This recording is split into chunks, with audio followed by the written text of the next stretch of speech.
Olá, seja bem-vindo. Mais um vídeo aqui do canal do professor Tarcísio Teixeira. Esse é um canal que nós dedicamos uma boa parte, ou a maior parte dele, ao agronegócio. A gente explora aqui também as questões de direito do agronegócio, direito ambiental, direito agrário.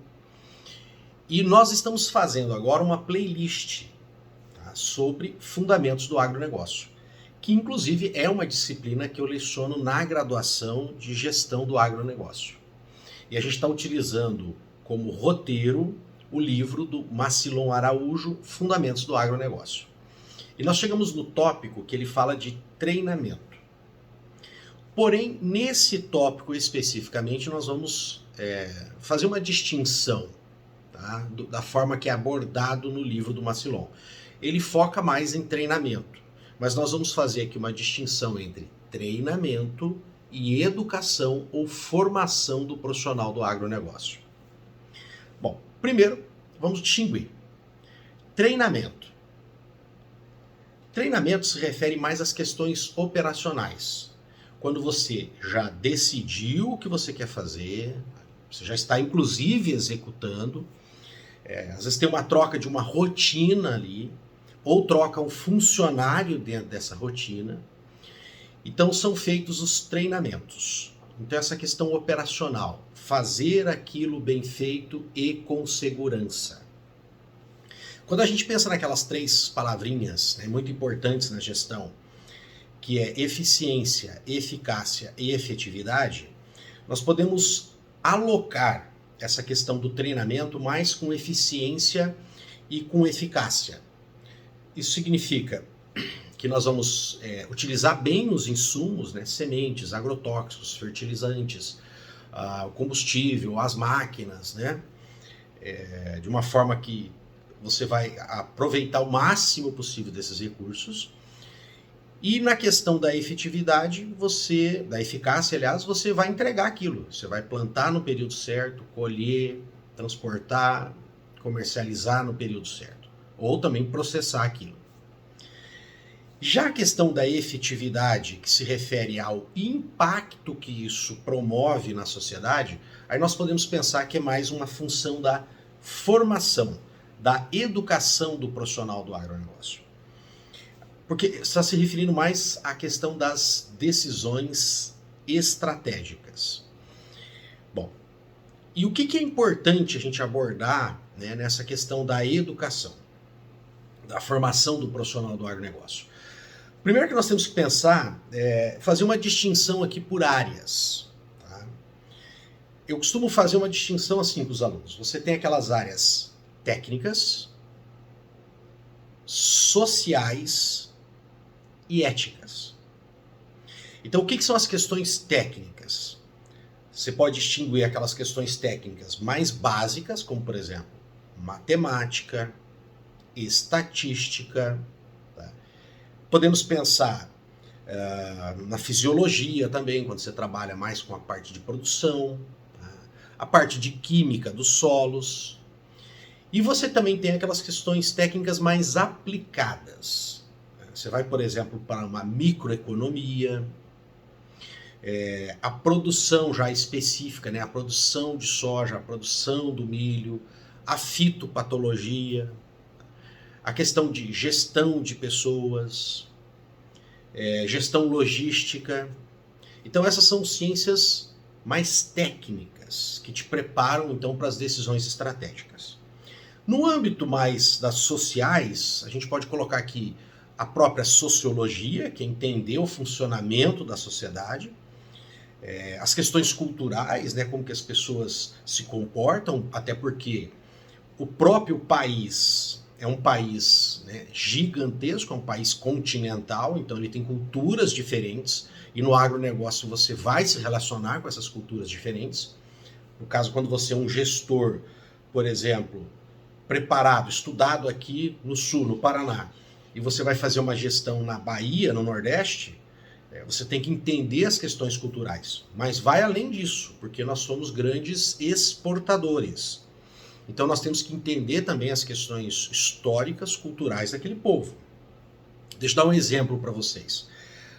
Agora nós estamos vivendo um período com duas guerras importantes e já está começando uma terceira, né? Porque eu estou gravando isso aqui em janeiro, 14 de janeiro de 2024, então nós já estamos aí para mais uma guerra começando no Iêmen. Mas quando explodiu ali a guerra, né, na Palestina, Israel e Hamas, na sala de aula começa aquela polêmica, né? E o que eu conversei com os alunos? Falei, olha, muito cuidado quando vocês forem tomar algum partido nisso aí. Por quê? Próximo aqui da nossa cidade, existe um frigorífico aqui que é exportador. E ele exporta para quem? Para Israel. Mas também há exportação para árabes e para palestinos que estão ali. E cuidado, né? Você ser levado, por exemplo, hoje, principalmente na internet, que nós temos muito aí influenciadores, e esses influenciadores, eles acabam tendo uma opção política e eles acabam mostrando uma versão da história. E como são pessoas que se apresentam ali com autoridade, o cara dizendo que é professor, trabalhei em tal órgão importante, órgão, né, nacional, órgãos internacionais, instituições internacionais, ele tem toda aquela questão, né, da autoridade para estar falando aquilo, mas ele apresenta uma versão da posição política que ele quer defender. E é muito complexo entender essa questão da Palestina e de Israel. Porque se você começa a fazer recortes históricos, você fala assim, não, então Israel está correto, olha só o que esse povo passou. Mas se você faz um outro recorte histórico, você fala, não, mas a terra é dos palestinos. Aí tem essa questão também religiosa, né, que perpassa essa questão. Como nós no Brasil somos muito mais influenciados pela cultura bíblica, pela tradição bíblica, a gente vai pensar, não, mas essa terra era dos judeus. Mas aí você tem outras visões. Porque, e se você olhar a partir da visão islâmica? Você vai falar, não, eu não posso usar esse argumento. E também nós temos, né, aqueles estudos mais recentes da ciência, da arqueologia, que comprova que muito da tradição bíblica são questões criadas, são histórias criadas, não é propriamente uma história que aconteceu ali. Então eu comentei com os alunos que a gente devia tomar muito cuidado nisso aí e respeitar as histórias, né? Não ficar tomando partido, porque você acaba, inclusive, depois enfrentando problemas lá, né? Como gestor de uma grande cooperativa, de uma grande empresa. Não é que você não deva ter opinião nenhuma, tá? Não é aquela questão também de, o que importa então é vender os produtos do agronegócio. Não, não é isso. Você pode ter a sua opinião, mas cuidado, estude muito antes e procure ver os dois lados para você entender isso. Então isso é muito importante. O terceiro aspecto dessa questão da formação é a questão ética. Aí nós entramos na definição do que é certo e errado. Muito importante, por exemplo, a questão do uso dos agrotóxicos, da forma que nós aplicamos os agrotóxicos, as questões ambientais, desmatamento ou preservação, as questões trabalhistas. Quando se fala disso, né, já intimamente relacionado às questões éticas, nós temos a questão dos direitos humanos, né, e direitos fundamentais que devem ser respeitados. A questão da igualdade, né, questões raciais, questões de gênero, da diversidade. Alguns estudos, por exemplo, até tem um livro que talvez ele esteja até aparecendo aqui de fundo, que foi um estudo muito importante feito sobre a questão da homossexualidade. Nós temos um percentual considerável da sociedade. E essas pessoas vão trabalhar no agronegócio, né? Então, como que vai ser a relação com isso, né, com essas pessoas?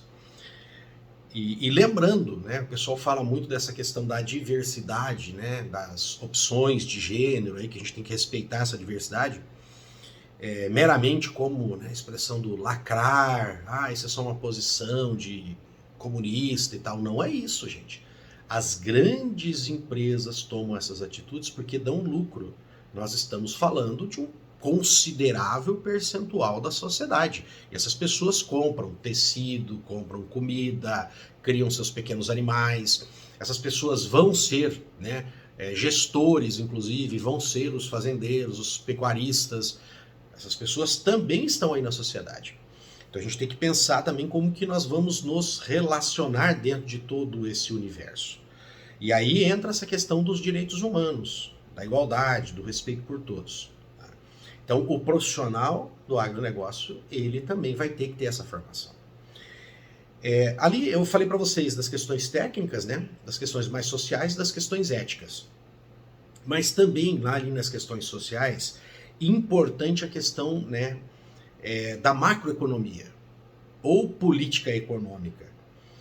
E aqui, inclusive, é importante abrir o leque para a gente começar a observar qual é o papel que o agronegócio brasileiro desempenha dentro dessa questão geopolítica mundial. Qual que é o nosso papel? O que nós estamos fazendo? Nós estamos sendo agentes ativos ou passivos dentro disso? E para mudar isso, né? Para mudar esse papel que o agronegócio desempenha, precisamos de pessoas formadas, educadas com essa visão. Como professor, infelizmente, a gente constata, inclusive por dados e de experiência de estar em sala de aula, de ir em congressos, de ver currículos de outros cursos, não só de gestão, mas também de agronomia, de zootecnia, de veterinária, engenharia florestal, que nós somos formados muito ainda nessas questões de reproduzir, né, a forma técnica, o pacote tecnológico que nos chega.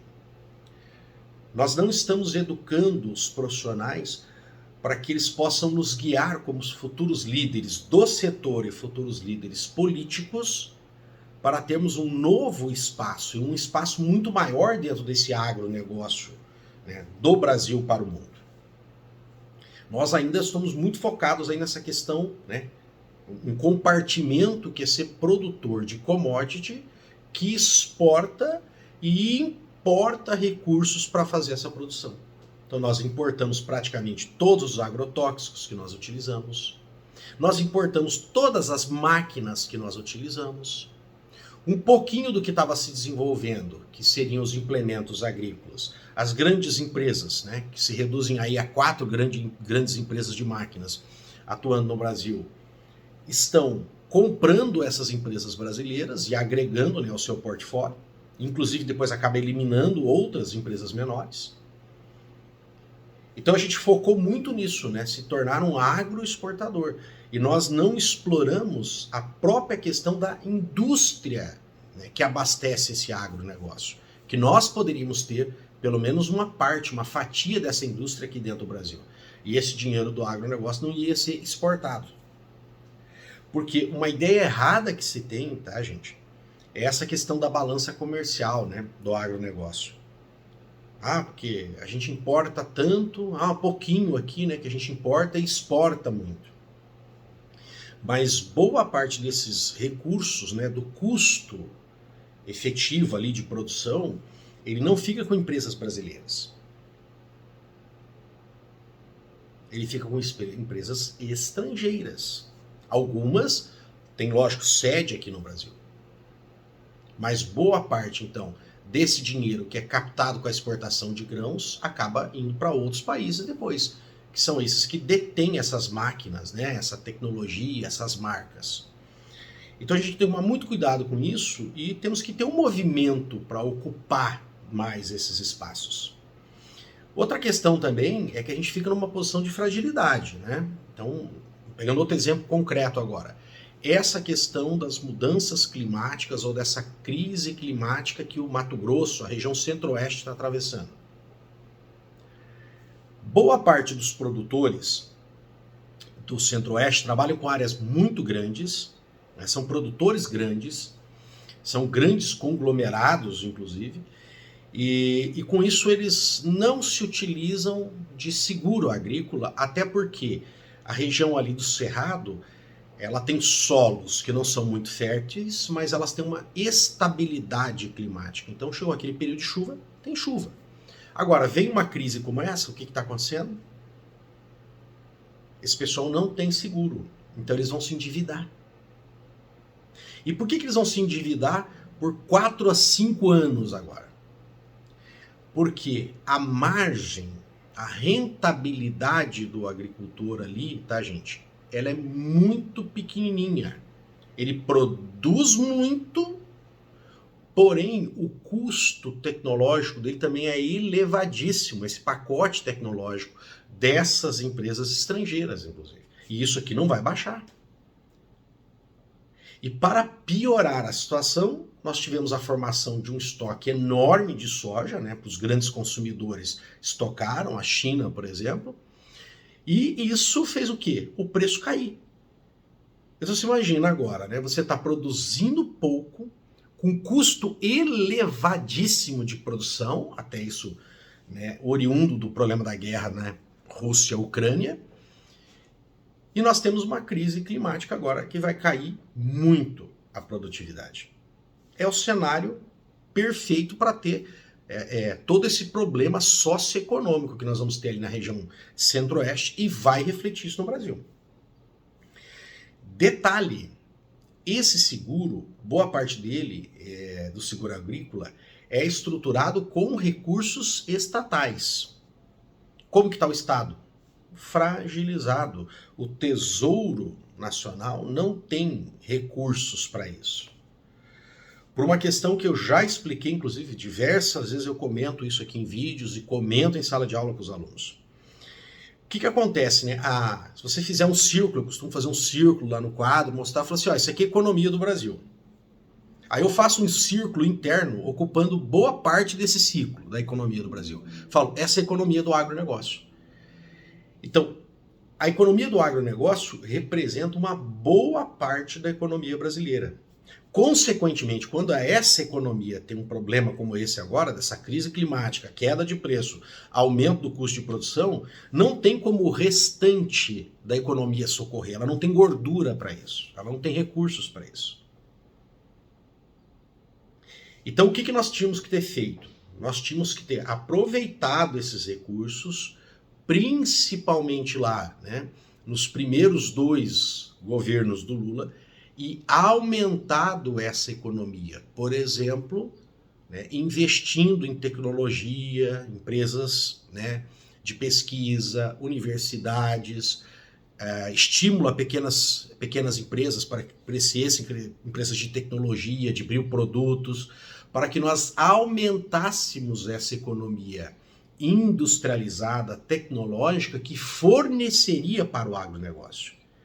Então não é que o agronegócio, produtor de grãos, produtor de carne, ia encolher. Nós íamos aumentar a outra economia.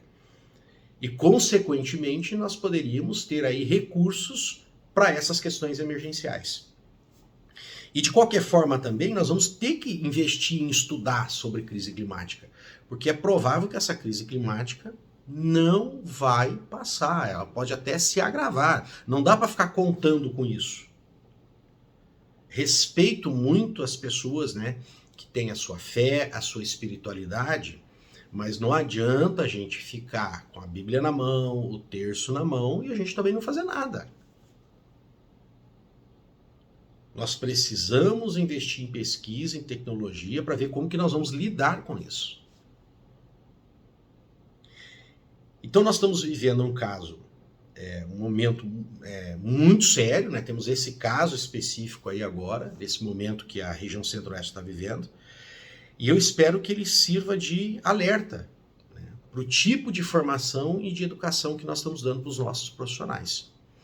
E depois, evidentemente, de formados, nós precisamos criar uma estrutura para que esses profissionais possam, então, desenvolver essas empresas, desenvolver essa tecnologia e essa indústria para abastecer esse agronegócio. Cresce a indústria, a economia como um todo e, inclusive, gera tecnologia e recursos para salvaguardar essa questão da produção agropecuária. Beleza? Espero que tenham gostado desse vídeo e, por favor, repito aquilo, né, que todo mundo fala, compartilhem, deixem um comentário, um curtir, façam perguntas, porque ajuda muito. O que alguns produtores de conteúdo já falam muito, né, eu repito, nós temos muita diversão, muito entretenimento, né, na rede. E a gente compreende que as pessoas sejam mais atraídas por vídeos engraçados, né? mas a gente precisa também divulgar esse conhecimento relacionado ao agronegócio. Aí eu conto com você para fazer isso, beleza? Muito obrigado.